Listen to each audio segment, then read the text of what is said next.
Hi everyone, Barbara here. I hope you're well and that you have had a wonderful time with your family and your loved ones. I'm here to talk to you about Regenerate Africa, a campaign and a pilot program I have co-created with a team of changemakers from the SEEDS community. SEEDS is a decentralized regenerative economic ecosystem with its own regenerative cryptocurrency, governed by its citizens. In that digital space, we have a community that is dedicated to creating projects and developing initiatives in line with the values of the regenerative renaissance. We have global citizens supporting and developing hyperlocal and global initiatives in different containers. One of these containers is called the Changemakers Program, where we host change agents from different parts of the world, share our regenerative projects, and support each other in their development.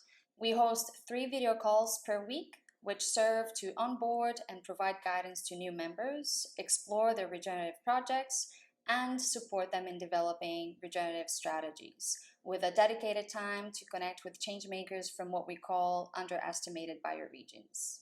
My role in this container has been to help bridge global and local initiatives with a special focus on their educational needs. In this process, I have worked with some of the most resilient and creative change makers I have met in my life.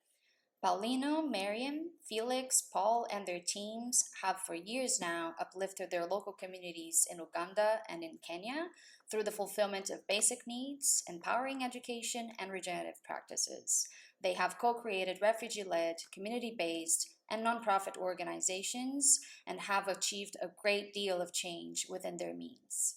The Unidos Social Innovation Center in Uganda has secured a building to continue to provide empowerment and educational programs in a community of nearly 120,000 refugees. In Kenya, the Omosam Community Project has supported orphans, widows, and elders in the form of regenerative education and agriculture, as well as healthcare.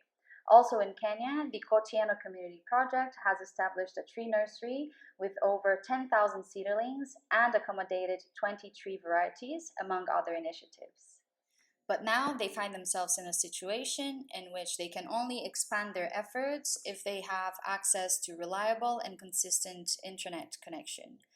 By working closely with Paulino, Miriam, Felix, and Paul, I have witnessed their struggle in participating in our weekly calls for lack of funds to secure reliable internet connection.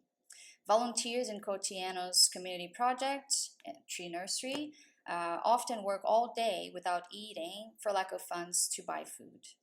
Our goal with this campaign is to raise funds to provide these communities with access to resources and digital assets that are fundamental for their emancipation and participation in our regenerative community and ecosystem. Countries as Uganda and Kenya are often referred to as developing countries. However, in many ways, they have much to teach so-called developed countries about regenerative, nature-based, caring, and community-centered practices and cultures that celebrate people's gifts and their whole selves, individually and collectively. I'd love to count on you to help me support them on my birthday. We will be offering SEEDS, our regenerative cryptocurrency, in exchange for your help. SEEDS is designed to go live in the near future and represents a great investment for regenerative visionaries. In case you cannot offer financial support, please feel free to reach out to offer skill-based or time-based support. Maybe you're a web designer and you have spare time to help co-create a website for these projects. Or maybe you're a permaculture specialist and you want to provide your perspective on tree nursery management. Wherever you are, you have a gift you might feel inspired to share. Thank you in advance for your caring help.